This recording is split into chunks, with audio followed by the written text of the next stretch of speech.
And we're back to Behind the Bastards, the podcast that's about the people who are bad, which is today, this week, Dr. James Griggsson and the broader industry, cottage industry he helps ignite of psychiatrists who go to court and be like, yeah, man, absolutely kill that motherfucker. Which is only slightly less direct than the actual job was. With us again, our guest, Stephen Monticelli. Stephen, how you doing? I'm doing. You're doing? I'm doing. I'm here. What are you doing? We're about to talk about some really, really uplifting, heartening, trust-inducing stuff. Like, makes me really love the system and the medical profession as a whole. It's good. I mean, here's the thing. What's frustrating is the medical profession as a whole is trying to do the right thing here. Like, they keep being like, this guy's a crank. This guy's a crank. It just doesn't matter for a long time. This is kind of an early example of the hell we're in now, where it's like all of the people who know anything about, for example, climate, or for example, how infectious diseases work, or anything else to do with like vaccines and medicine, all of these like people who know things, space travel, people who know things about that are being like, nah, this is really fucked up. Like you're shooting us in the foot. All of these different cuts to research are horrible. Everything that's being done is going to make life worse for everybody. But the only people that matter are the ones who are saying, nuh-uh. And you kind of get an early version. This is like a prologue for all of the hell that we're in right now, this like anti-science bullshit. Well, I feel like a good psychiatrist should be able to say, oh yeah, this man is definitely going to kill again because I've diagnosed him with something I believe, thanks to TV, is a real diagnosis. This is our like Star Wars prequel of the anti-science hell that we're all trapped in now. Yeah, the sort of non-expert expert, the person who is more than willing to set aside all of the good things about whatever field they nominally belong to in order to like push some sort of quackery or ideology. It's we've seen it in a lot of fields, unfortunately, and to horrible extents, like the Russians with their was it Lamarckism? God, no, Lysenkoism. Lysenkoism. Sorry, Lysenkoism. I'm certainly not an expert in the history of genetic research, but I digress. Really, really horrible person here that we're talking about today. It is interesting to compare it to Lysenkoism, which is like you had obviously actual agricultural scientists in the USSR, and then you had this guy being like, no, plants work the same way we're pretty sure people do, you know? And you can like freeze a crop and it'll pass down cold resistance to, it's like, no, that doesn't. And there were a lot of people saying, no, that doesn't work. But the scientist who happened to be in alignment with the politics of the people, in charge, was the scientist who got declared to be right, and damn the consequences. And likewise here, you've got the whole APA being like, at no point should psychiatrists ever do what this guy is doing, right? But you've got people in Texas and prosecutors and the government of Texas being like, no, this is pretty much how we think it should work. So this guy's right, and he gets to make a lot of money. Right. It's conveniently great. A tool of the state and its interest at the time. Yeah, it's great. So from this point forward in the story, our boy Dr. Griggsson, a.k.a. Dr. Death, is going to continue to expand and extend his practice throughout the 80s, while also dealing with constant and mounting criticism from organized psychiatry as a field. Now, the core of the complaints against him have to do with his continued insistence on using the results of competency tests, which he's not supposed to be doing, right? But there's some evidence that he keeps doing it after he's told not to by the Supreme Court. And then kind of the bigger issue is, again, that he's making predictions about the future, which he shouldn't be doing. Even after being chided by the APA in that Supreme Court case, he continued to rank sociopathy on a 1 to 10 scale, with 10 being the worst.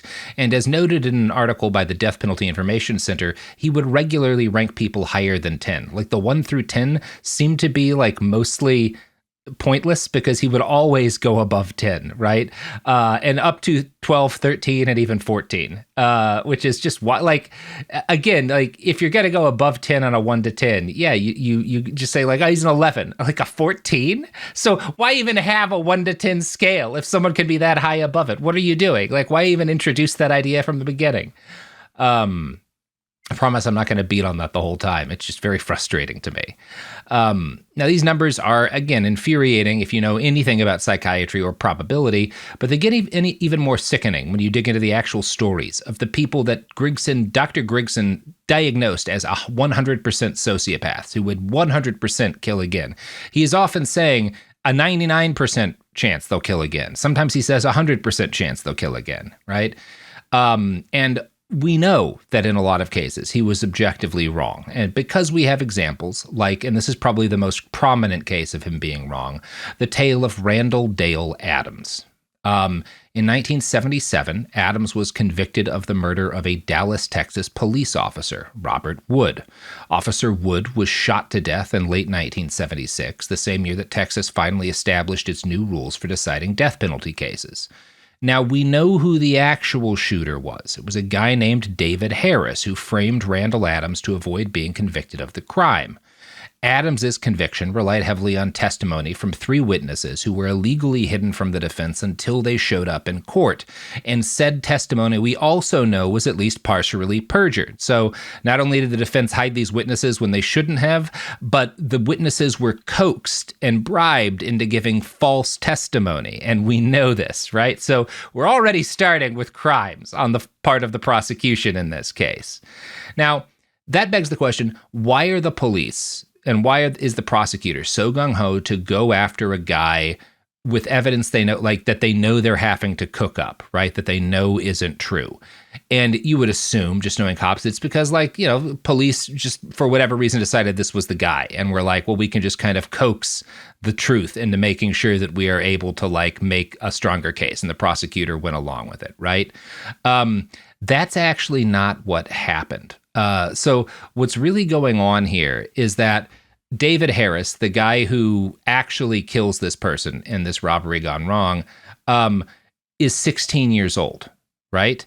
And they know Harris does it from the beginning. He's the first guy they take into custody. They find that the gun that was used in the shooting was his dad's gun that he had access to that night. So it's very clear that this is Harris, but you can't give a 16-year-old the death penalty in Texas, right? Mm-hmm. Mm-hmm. And it's a cop he's murdered. And so the police, even more than making sure the right guy gets executed, the police want to make sure that when a cop gets murdered, someone gets executed, right? Right. And when it becomes clear Harris can't be executed, Harris is like, well, I'll give you this other guy who, like, drove me there, right? And Randall Adams, part of why Adams is a good patsy to pin it on is that Daryl Harris is like a kid. He, like, lives with his parents, so he's someone who has something of, like, a normal life. And Randall Adams is a drifter, right? He's like doing day labor. He doesn't come from the state. He's kind of, you know, he's I think he has a car, but he's essentially a homeless man, right? And so it's really easy to kill him, right? And really easy to, like, kill him because he's not going to have any kind of money for defense and because he's not the kind of person anyone's going to care about, right? So this kind of fits what the cops want, which is we want to make a show of force against somebody for the death of this cop. Now, there's a lot of fucked up details in the case. Everything that happens here, there's a lot of, like, rule breaking and illegality we don't have enough time to go into, but every detail of this case stinks about as much as it's possible for a case to stink from the get-go. In the end, the jury declares Adams guilty after almost no deliberation.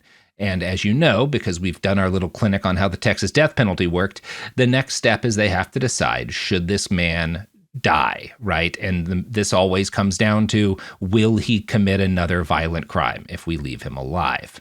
Determining this case came down to Dr. Griggsson and another colleague testifying about whether or not Adams was, in Dr. Griggson's terms, a maximum sociopath. Again, not a diagnosis.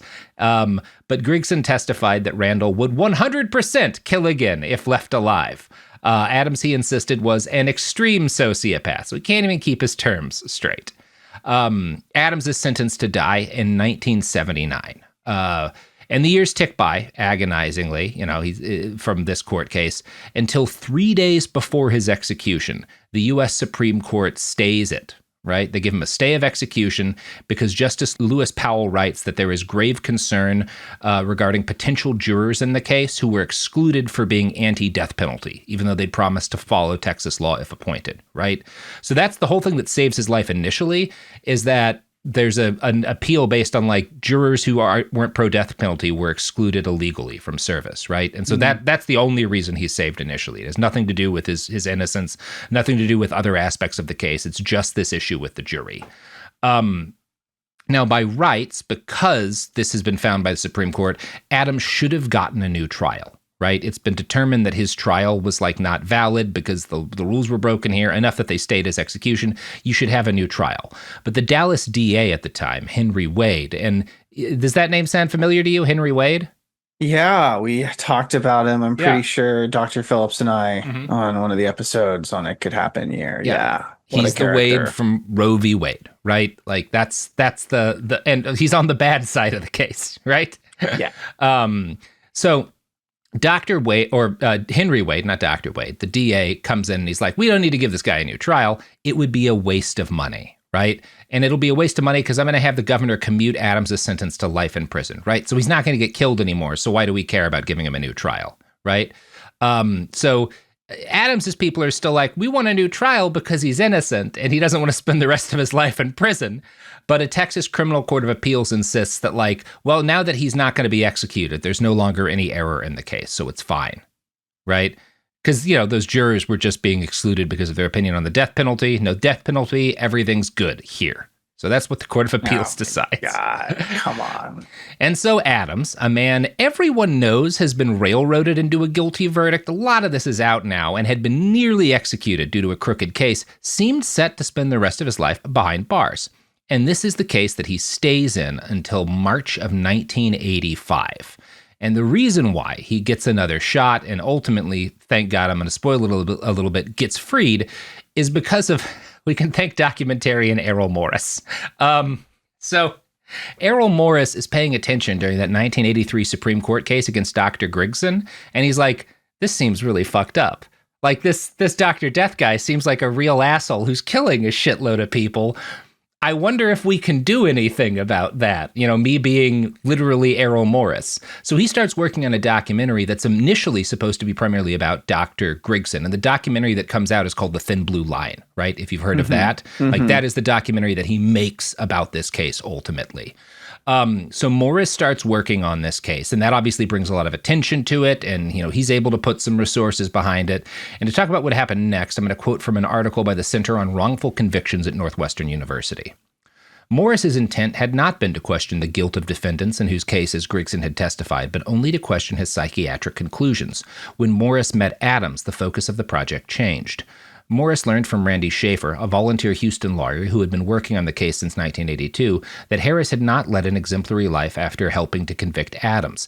Harris, which is the guy who gives Adams up, had joined the army and been stationed in Germany, where he had been convicted in a military court of a series of burglaries and sent to prison in Leavenworth, Kansas. A few months after his release, Harris had been convicted in California of kidnapping, armed robbery, and related crimes. So Morris is like, well, the guy who said Adams was guilty in the first place and had been the initial suspect really seems like the kind of guy who'd murder a cop, whereas Adams doesn't. And there's a bunch of other irregularities in the case. The more he looks into it, the more he finds. For one thing, it comes up again that Harris's father had owned the gun that was likely used in the shooting and that Harris had stolen it.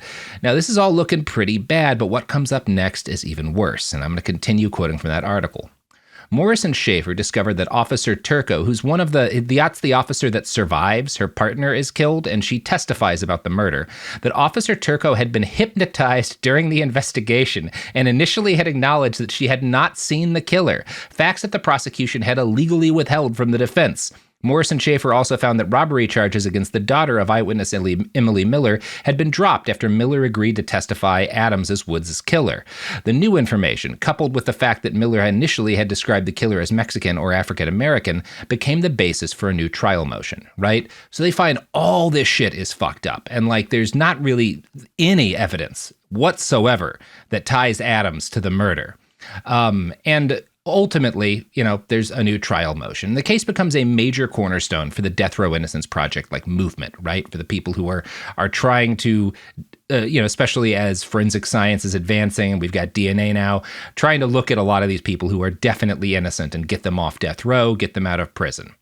So in 1988, during a 3-day hearing in a Dallas district court, Harris finally recants and admits that he killed the cop that Adams was convicted of murdering.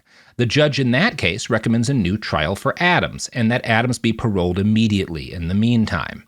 The Board of Pardons and Appeals initially refuses to let Adams out, but agrees to a new trial. And then after like a couple of weeks, he gets released anyway. And then a few days later, all charges against him are dropped. And I think this is a case of, as soon as they looked back into it, they were like, oh, there's no case whatsoever. Without the shit that the cops and the prosecutors falsified, there's absolutely nothing.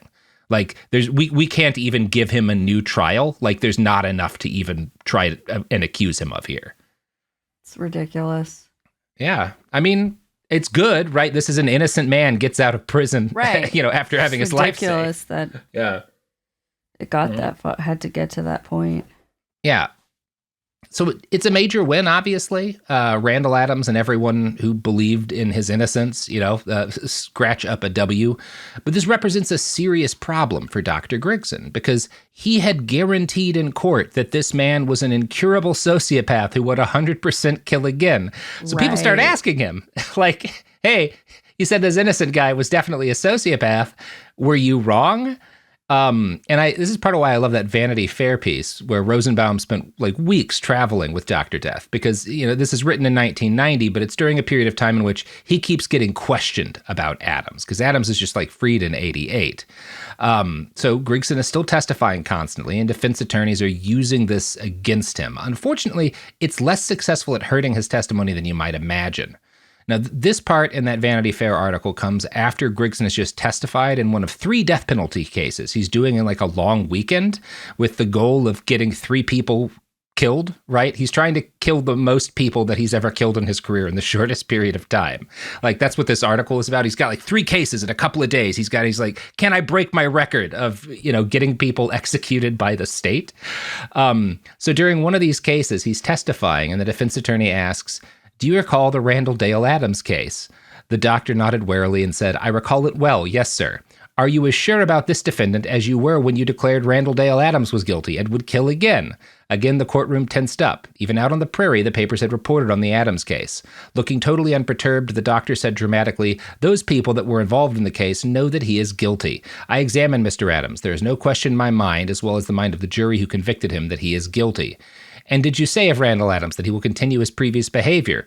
I most certainly said that, the doctor said defiantly, and he will, right? So that's 2 years later. He's like, no, they were wrong. He's definitely still guilty. I know it because of my psychiatry brain, and I guarantee you he's going to kill again, right? It just hasn't happened yet. It hasn't happened yet, but it 100% will, right? Now, Rosenbaum talks to the doctor after this case, which the prosecution wins, even though this gets brought up. And he's like, talks to him about Adams. He's like, it just seems really weird that you're insisting this guy is still guilty after all the evidence that Morris uncovered and the fact that the legal system backpedaled. Dr. Griggsson is like, no, the guy's guilty. Harris only recanted and took credit for the murder because he wanted to jack the system around, right? And in another trial a week later, when asked the same question, Dr. Griggsson continued to insist that not only was Adams guilty, but again, he will 100% kill again. Like that I am 100% sure this now free man will commit another murder. Like he testified that. So that seems like a pretty good case to judge his credibility on, given that this is happening in 1990 and we have 25 years of additional data into this guy's life, right? Seems like something we should look into, which we will after these ads. Wow, that was so professional. That was a good one. Thank you. I try. So we're back, right? So you could say, I think it'd be fair to say, that a lot of Dr. Griggson's credibility rests on the Randall Adams case, right? Because number one, this is a guy he said was definitely guilty, who then got exonerated. And number two, he has now provided in 1990, he said 100% he'll kill again now that he's free. That's a falsifiable statement, and we have a lot of time since 1990 to kind of look at.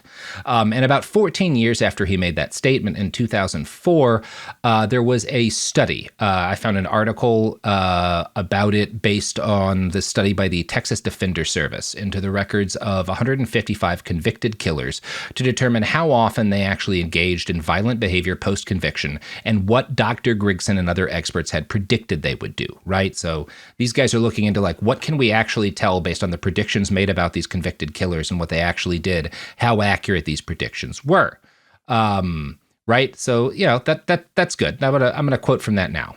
Adams 55 is Exhibit A in a study to be released today that found experts' witnesses' predictions of violent behavior were wrong 95% of the time. Oh, God. So that's way worse than a third, right? Exactly. That's like, statistically significant confidence interval. Like you basically can say it's going to happen. Yeah. Like that is, you would think if you and I were just guessing, if we just got to go to court and like flip a coin and be like, yeah, that guy will kill again. Like you'd expect us to be righter than that. Yep. Oh boy. That's an incredible degree of wrong, right? So of the 155 convicted killers studied, only 8 engaged in later behavior that resulted in serious injury. So 8 out of 155 seriously hurt another person after their conviction. A full 20% of these convicts had 0 disciplinary violations while in prison of any kind, and 75% had only minor nonviolent infractions, like owning lottery tickets, right? So like, yeah, a bunch of them got in trouble after conviction, but it was because like they had an illegal lottery ticket. It wasn't because they were killing or hurting anybody. Not one of the 155 convicted killers ever murdered again, right? So very bad, like rate of accuracy here. Now, it's important to note this is 2004, which is after Dr. Griggsson dies and well after he stopped practicing. But it's important to note that even at the end of the 1980s, the early 1990s, there's good documented evidence that not only had Griggsson been wrong on a case, but during his whole career, he'd very likely been wrong on a grand scale. I want to quote from a 2003 article for the Washington Times here. Andrea Kellen, an attorney with the Texas Defender Service, said she knew of dozens of former death row inmates whose sentences were reduced for various reasons and who have never been involved in any difficulties, though Dr. Griggsson testified they should be executed because they would likely commit murder again. In 1988, a report compiled by an assistant district attorney in Dallas concluded that after the study of 11 specific death penalty verdicts where the defendant's terms had been reduced, not a single one had been anything other than a model prisoner. Mr. Halperin, in a brief for other prisoners, concluded that despite Dr. Griggson's near-identical predictions that each inmate would beyond any doubt, absolutely, and without any question, commit acts of dangerousness in the future, that prosecution-prepared report proved the psychiatrist was seldom accurate. So, a DA report, this is a prosecutor, did a study of 11 death penalty verdicts where Dr. Griggsson said they will definitely continue to commit crimes if not executed. And these people were not executed. Their sentences were reduced, and none of them did violence again. That's 100% wrong for Dr. Griggsson, right? Based on those 11 cases, Jesus. So I'm not overly optimistic that he was right a bunch of the time that we don't have data on based on that and based on the Adams case. So, going into the 90s here, though, despite the fact that there is evidence building that Dr. Griggsson is wrong an awful lot, he is continuing to do a shitload of these cases and to be very prominent in the media. And the Adams case does nothing initially to slow his career or halt his body count. There was, however, a minor uproar as a result of Morris's documentary and Adams's exoneration. In 1993, the Texas State Supreme Court responded to the epidemic of junk science experts, but only in civil cases. So they ruled that expert testimony could only be admitted if it was proven to be both relevant and reliable, a bar that Dr. Griggson's work could not pass, as if any psychiatrist not named Dr. Griggsson were consulted on the matter. However, this only applied to civil cases, like I said, not capital cases. So there's an uproar, but it only stops psychiatrists from testifying in the cases that Dr. Griggsson isn't testifying in. Now, There is still an uproar, even in Texas, about this. There are a lot of professionals that are angry about what Griggsson is doing. It's just not able to stop things. Like, one of the things I found that was really wild is John Edens, who is a professor of psychiatry at my alma mater, Sam Houston State, said in the wake of this 93 decision of Dr. Griggsson, it's hard to imagine this kind of testimony would be allowed. It does not meet the criteria of reliability. There is a known error rate, which is remarkably high. So again, Sam Houston State, not a liberal university. This is the criminal justice school in Texas, right? Like, this is not, it's located right next to death row, right? Why is there nothing, why are we just letting this happen then? Because any ruling against Dr. Griggsson could be seen as attempting to, like, slow the death penalty. Okay. And it's really popular, unfortunately. Yeah. And we're coming into the Bush years now, right? Dr. Griggsson is going to be really active during Bush's time as governor. And so, like, we're kind of ramping up in the 90s to the period where Texas is, like, considering its ability to continue its death row as, like, this is like something that is really important to the state, right? It's something we take a degree of pride in, like my family did, you know? So it's not, like, the fact that all of these experts are very much saying this guy is not reliable is not hurting his business yet. So and it's crazy. Also, prosecutors have a lot of power, a lot of political power. Right. DAs have a lot of political power, and they find him useful. So he was too important of a cog in a broader, bigger machine. Right. He's really politically useful, and he's useful to all their careers, right? Because a lot of these prosecutors, part of what they're building their careers on, a lot of them want to go into other politics, is like, not only do I have this many convictions, but I sent this many dangerous sociopaths to death row, right? I made our state safer. Yeah, okay. Yes. Yeah. Yep. And it's one of those things where, yeah, if you put numbers up on the board, it sounds good. You can claim that you took dangerous repeat criminals who would have been threats to their communities off the streets. And then if you succeed in actually killing them, you don't face the scrutiny of what you just described, of whether or not they actually would live up to that potential future that's been predicted by this expert. Yep. Yeah. Sheesh. So this is cool, right? We're happy. Yeah. Works as expected, right? The purpose of a system is what it does. Right. And in this case, the system is doing exactly what the people who set it up want it to do. Dr. James Griggsson in 1995 was finally drummed out of the APA for his continued insistence on diagnosing subjects without ever talking to them. The next year, the Texas Society of Psychiatric Physicians expelled him. In 1996, New York University's psych professor Michael Weiner wrote this: "The problem with Dr. Griggsson was not that inmates were placed on death row, but that he was fundamentally biased in his assessments and was performing cursory evaluations and drawing broad and damning conclusions from only limited information, a problem of credibility and objectivity." And, I would say part of the problem is that people were being placed on death row based on bad evidence. But I think he's making the point that, like, Dr. Griggsson isn't responsible for the way prosecutions work, for how bad, like, lying about the evidence is incentivized in these cases and stuff. He's responsible for this aspect of it, which is probably fair to say. Now, it is impossible for us to know to a point of certainty how often he was wrong. But something like 100 of the people he testified about for money were put to death, and most of those cases were never revisited. However, we do have a few more case studies on times when he was proven wrong. Back in 1986, a carpenter named David Wayne Stoker was charged with the murder of a convenience store clerk north of Lubbock. 5 months after the murder, a man described by prosecutors as low-life scum snitched to police that Stoker had done the murder and handed over what he claimed to be the murder weapon. Well, this low-life scum had the murder weapon and says this other guy did it. That's all I need to know. Case closed. Case closed. Why would he have a bias, right? So Stoker did have an assault prior, and he had a drug issue, right? And was arrested in short order. Again, it's one of these like, oh yeah, this guy doesn't have any way to fight this. Yeah, let's go after him. Like many such death penalty cases, his was dogged by poor quality representation and a system in which people like him, who are expected to be guilty, get railroaded through to a conviction. Per an article by the Death Penalty Information Center, Felty, the lead lawyer, the defense attorney, and a former prosecutor, later gave up his law license in the face of disciplinary action. Felty forged the signatures of 2 clients on a settlement check, then pocketed the money, records show. He also pleaded guilty to felony charges for forging a judge's signature on a court order and falsifying a government document. He was sentenced to 5 years of community service. So that's this guy's defense attorney. And again, not shitting on the concept of defense attorneys, but it's a major problem that a lot of these guys in particular, these are the kind of the lowest of the low, and they benefit from the very worst service on average, right? They are very likely to get the defense attorneys who are not competent. It's, as we'll talk about, weirdly common for like death penalty cases for the defense attorneys to later get disbarred for incompetence or other similar issues.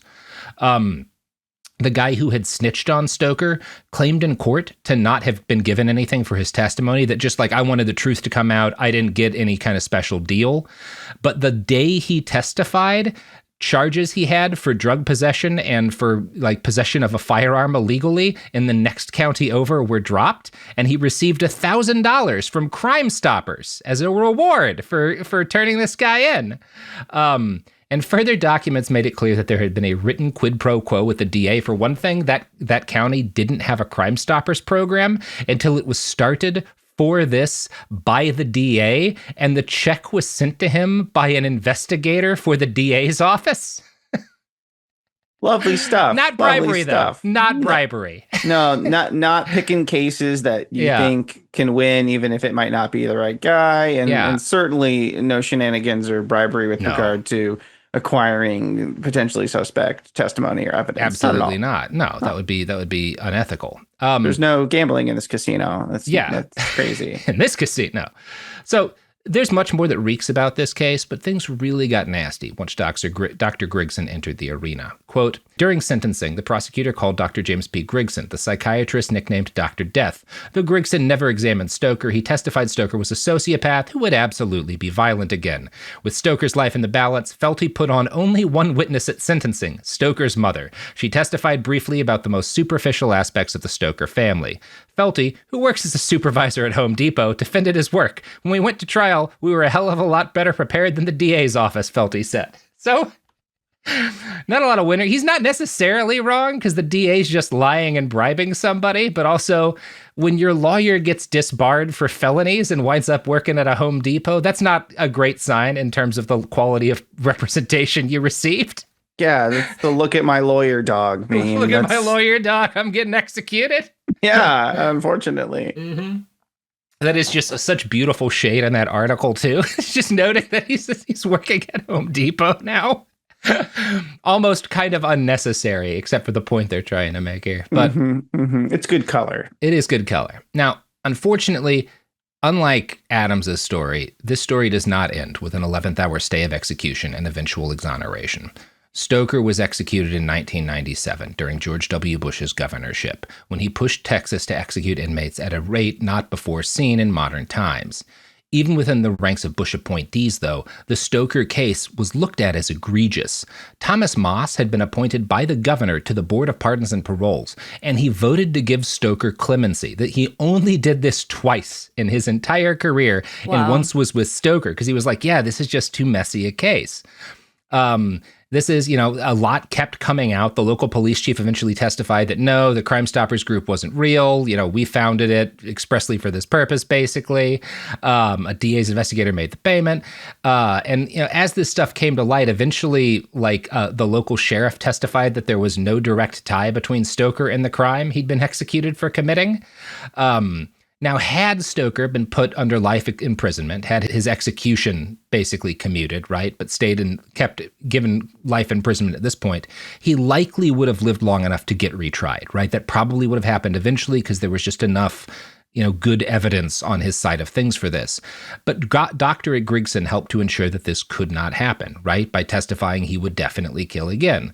One juror in the Stoker case later said, you couldn't help but listen to what he was saying. He's a doctor. He had a lot of influence on what we decided. And several jurors later said, yeah, if I'd known these other facts about the case, I wouldn't have voted for the death penalty. So yeah, this guy gets executed, and a big part of why is that Griggsson said he needed to be. And we we can say fairly confidently that this was an innocent man who Dr. Griggsson helped put to death here. Throughout the Bush years and the bloodiest period for Texas's death row, Dr. Griggsson was prolific and influential, even in cases where he personally did not testify. That Death Penalty Information Center piece discusses another psychiatrist, Dr. E. Clay Griffith, who often testified along the same lines as Dr. Griggsson and had clearly built his profession in the other man's image. Like Griggsson, he used a 1 to 10 scale for judging defendants and regularly went above 10 in order to make his point, as he did when reviewing the 1984 case of David Wayne Spence. Now, Spence, again, was not tied to the triple homicide that he was accused of committing via any evidence, just the testimony of 7 informants, all of whom had good reason to lie about what had happened. Several of these people later confessed to being fed information by investigators and being shown crime scene and autopsy photos, as well as being bribed behind bars with privileges and leniency. Like Stoker, Spence was executed in 1997. The issues we've discussed in all these cases have been proven via subsequent study to be rampant within Texas's criminal justice system, particularly death row cases. An investigation of the 131 executions during George W. Bush's time as governor showed that in at least 29 cases, the prosecution had presented testimony from a psychiatrist, often Dr. Griggsson, that the defendant would commit future violence. In most of these cases, the psychiatrist had not seen or examined the defendant. Beyond the issues most relevant to Griggsson, in 43 of those cases, the defendant was represented at trial by an attorney who was later disbarred or suspended. Again, I want to really go into that. 131 executions. Of those, in 43 of the cases, the defendant's defense attorney was later disbarred or suspended. That's insane. Yeah, like... So, like, he not only destroyed people's lives and got them killed, but then he also destroyed defense attorneys' careers in the process? I think the point, this is more a broader point about the fact that most of the people on death row did not benefit from a vigorous defense. Like you were entitled constitutionally one, and they clearly didn't get it. Right? I completely misunderstood. No, that makes a lot more sense. That you're dealing with a very poor level of representation, right?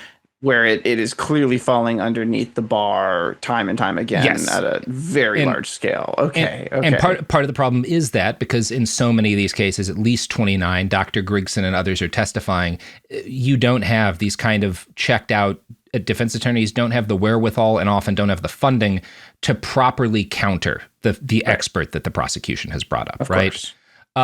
They also found, this is getting into another set of pseudoscience, but I think it's worth bringing up, in 23 or more, at least of these 131 cases, the prosecution's case relied on the visual comparison of hairs, which is not real science and has now largely been banned as being wildly ineffective.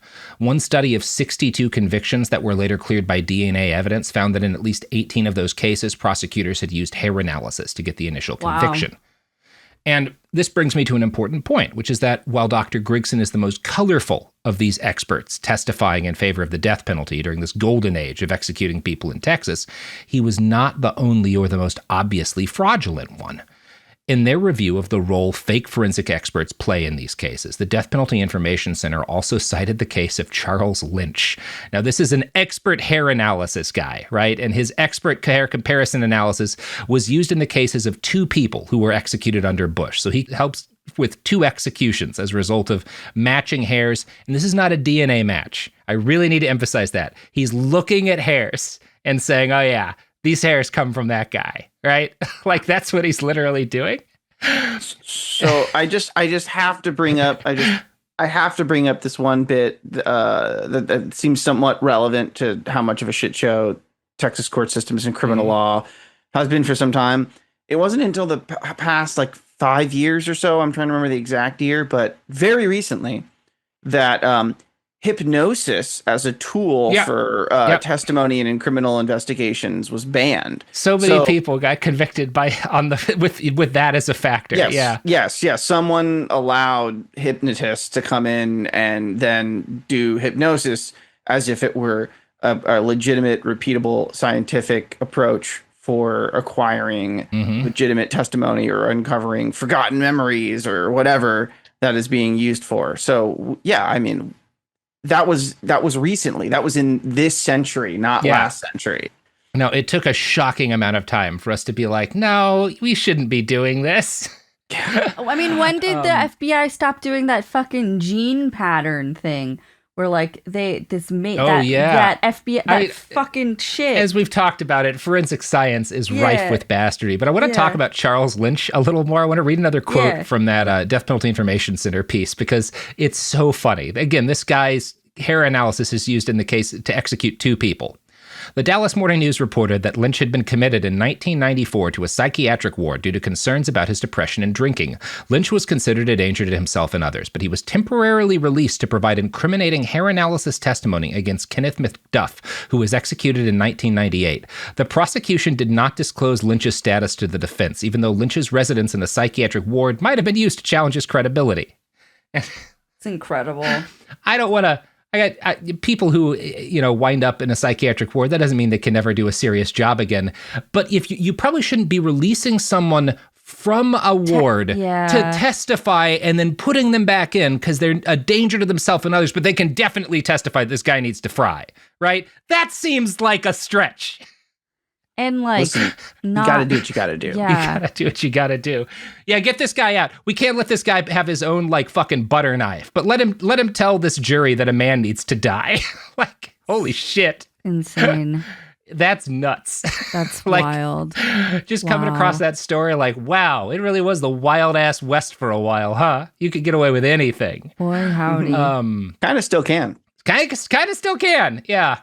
Now, another of Dr. Griggson's colleagues was Dr. Ralph Erdman, who testified in numerous capital cases until 1994, when he pled no contest to 7 felonies over falsifying evidence and fucking up autopsies. He had claimed to have examined organs in decedents that had been removed in surgery before their deaths, for one thing, right? Like in his autopsy reports, he's like writing about the appendixes of people who had no appendix when they died. Despite claiming to be a scientist, providing his unbiased opinion no matter who hired him, a special investigator appointed to examine Erdman found if the prosecution theory was that death was caused by a Martian death ray, then that was what Dr. Erdman reported, right? Yeah, okay. Which is, you're talking here about the same thing we're seeing with Dr. Griggsson, right? This is a guy who's not doing science. He's coming in and he's saying like, yeah, based on my expertise, whatever the prosecution says is true, right? Now, because Erdman is working in autopsies, he gets caught. But there's nothing to catch Dr. Griggsson on, really, right? Because psychiatry is largely like, yeah, does the psychiatrist think this person has something? There's more rigor built that's supposed to be built into the system, but when it comes to the way these court cases are working, it's really just this guy saying, yeah, I'm a doctor, and I say this is what's going on. It's kind of like the medical equivalent of a mob lawyer. They're playing this role that is predefined for them, and they know what they're supposed to do, and they just go along with whatever the request is, whatever the need is. They'll say, yeah, sure, go for it. I mean, in the case of Griggsson, it seems like, yeah, he may have claimed there were cases which he was not eager to do so, but I don't know, maybe he just knew how to pick a winner. Maybe he knew how to pick a winner. And also when he says a third of the cases I didn't take because I didn't think, the person, we don't know. There's no evidence of that. Sure. We're just trusting this guy, Right. And I don't trust him. Now, Dr. Erdman did have to surrender his medical license. Dr. Griggsson never did. And we're going to talk about what else happens with Dr. Griggsson. But first, let's have our second ad break. Okay. We're back. So over the years, when he was pushed on this, he would repeatedly say, hey, I didn't always testify for the prosecution, right? And sometimes I just wouldn't take cases. And we can't back up the latter, but we can back up the amount of times that Dr. Griggsson testified for the prosecution versus the defense. During his career, he testified in 166 capital, death penalty cases in Texas. And in 9 of those times, he testified for the defense. So I think it's fair to say, basically always a prosecution witness. And those other, by the way, we'll talk later about what some of those other 9 times would have been, because it's not like he just really thought the defense was right in that situation. So we'll get to that. During the busiest period of his career in the 1980s, he was making $150,000 a year with this business, which was equivalent to someone making somewhere between $500,000 and $600,000 a year today, right? Wow. He is making fucking bank in the 80s. That 1990 Vanity Fair piece finds him at close to the peak of his career and his sense of impunity over what he was allowed to do.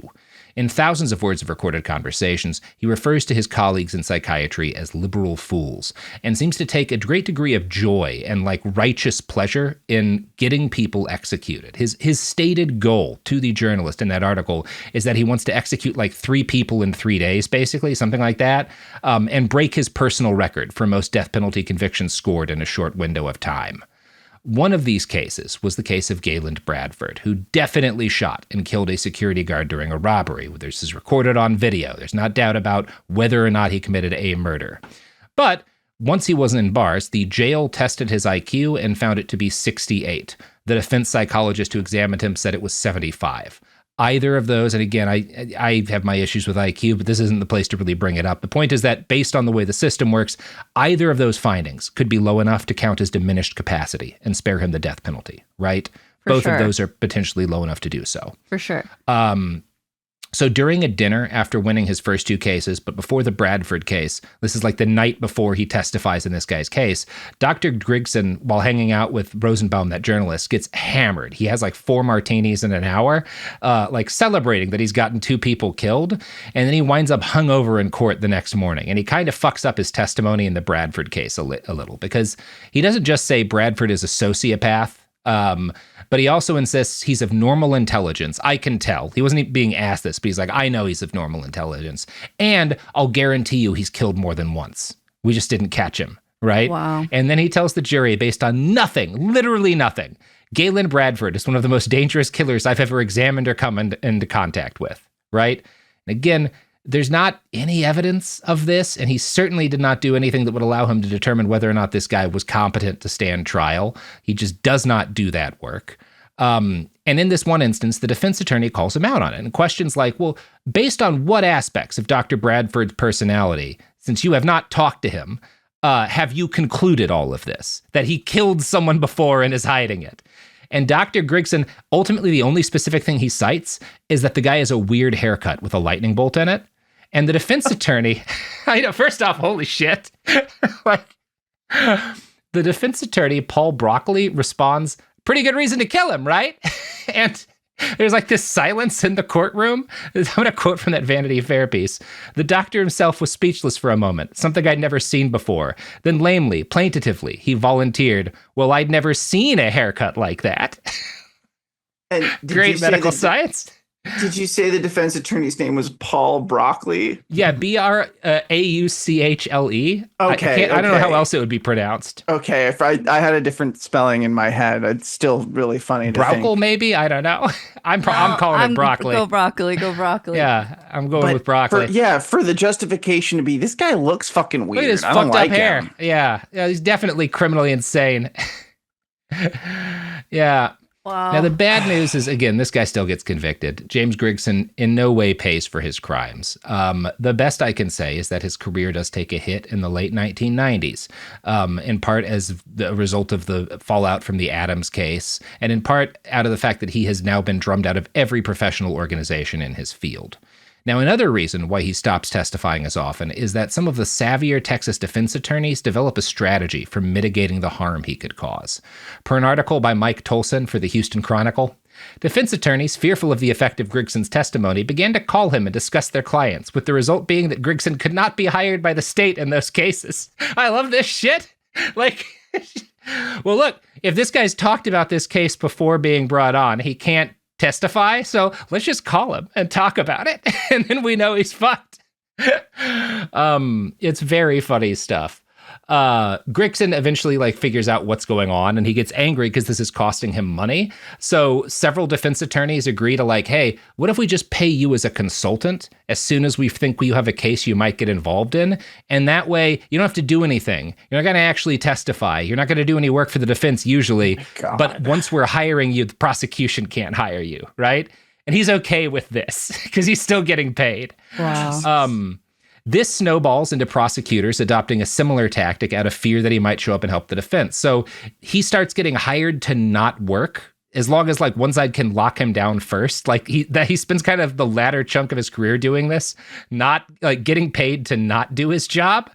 And And, eventually this practice dies out during the 2000s, particularly the practice of bringing in forensic psychiatrists like Dr. Griggsson declines in popularity, the kind of late 90s, early 2000s. And there's several reasons for this, but a big one is the constant professional animus that Griggsson and others who followed his example, like, started to get, right? Like, this has just kind of been poisoned as a field. Now, another reason that's less optimistic for why this dies out is that prosecutors realize we don't need to spend money on these guys. Texas juries love killing people, right? Like, you don't actually need this guy to testify to convince them that someone needs to die, right? Like, you can usually just kind of talk them into it, which is less optimistic. Okay. Yeah. Okay. That's less fun. So in 2003, Dr. James Griggsson, a lifetime chain smoker, was diagnosed with lung cancer. In one of his last interviews, he told a reporter he had zero regrets about his life or career. He insisted he had just been there as a medical professional, separating the truly ill from the fakers who needed to be locked up and executed. By the end of his career, he was just working in civil law. But after his death in 2004, a number of experts came out to state that his impact on the legal system had been far-reaching. Cynthia Orr, president of the Texas Criminal Defense Lawyers Association, told the Chronicle he had a tremendous impact on Texas death penalty litigation. He really provided ammunition to the state to try and establish one's future dangerousness when ordinarily it would have been pretty tough to do. He was willing to go further than anyone else. So horrible. Yeah. And he ended up just getting to chill. Yeah. Not work. Get paid to not work. Nice retirement. Hate to say it, kind of a dude's rock moment, but it is the dream, right? He got to die of lung cancer, so that's he does die of lung cancer on June 3rd of 2004 after what his family described as 72 great years. Right. Alas. Now, the nature of the death penalty and the time involved in clearing such cases meant that a lot of people that he had helped to put there remained on death row after his death. And in fact, the most recent case I can find of someone he put there, like having, basically winding up in the news, is in 2016. Jeffrey Wood, age 43, was like scheduled. He was supposed to be executed in 2016 over a 1996 robbery in which a man was murdered. Griggsson had testified against him and stated that Wood would be violent in the future. And he obviously did not examine Wood. Now, Wood had never actually murdered in the first place. He didn't fire the gun in the 1996 robbery that he was being executed for, right? But obviously accomplices, he was like driving the car, can be convicted of murder. But still, like the fact that he's saying he'll definitely kill again, well, he never killed in the first place, right? Not really. So Wood was supposed to be executed in 2016. The actual gunman was executed in 2002. But Wood's case, like his execution, was stayed by the Texas Court of Criminal Appeals because of Dr. Griggsson, right? Because he had been part of getting the guy on death row. And the fact that he has been so burned, like convinced the Texas Court of Criminal Appeals in 2016, like, yeah, we probably shouldn't execute this guy, right? So the court ruled 7-2 to stay the execution. And that just, this guy's impact outlasted him. But it is kind of at least nice that now he's been so discredited that in 2016, a court voted 7-2 that we can't execute a guy based on this dude's testimony. So at least he's completely discredited. Sure. Yeah. Dead. And dead. Yeah. And dead. He innovated in the field, rode the wave, and died before it became fully discredited. Sorry to say, but yeah, he's at least dead. He's at least dead. So, I'm just glad to hear that we no longer have legal hypnosis as a form of testimony, and that quacks like this guy are not being taken seriously anymore. So I guess there's a silver lining, like you said. Yep. Things are good forever now. We figured out how to not do bad stuff with executing people, and there's no longer any problems with death row or capital crimes at all. It's all good now. Don't need to worry about it, kittens. Don't look into it. Yeah. You got anything to plug at the end here, Stephen? Just follow me on Blue Sky, or I don't post on Twitter anymore, so don't go there. That's good. Yeah, bad to post on Twitter. I'm writing for a few different outlets, the Barbed Wire, Texas Observer just had something in MSNBC, and Hell yeah. I post all of it on Blue Sky. It's probably the easiest way to follow my shit. So go there or go read the literary magazine I publish, Protean Magazine. It's got good shit in it. Protean has a lot of good shit in it. Stephen, you can also find on It Could Happen Here from time to time, talking about Texas, which continues to be one of the most important subjects in the country. Why is Texas the way it is? What's going on there? It was happening there before it's happening wherever you are. Odds are, it's been happening. It's been happening. Do be happening still. And yeah, if we can figure out what the fuck's going on here, I feel like we could figure out a lot. So working on it. All right, everybody. Well, this has been Behind the Bastards, and you have been listening to a podcast. Shame on you.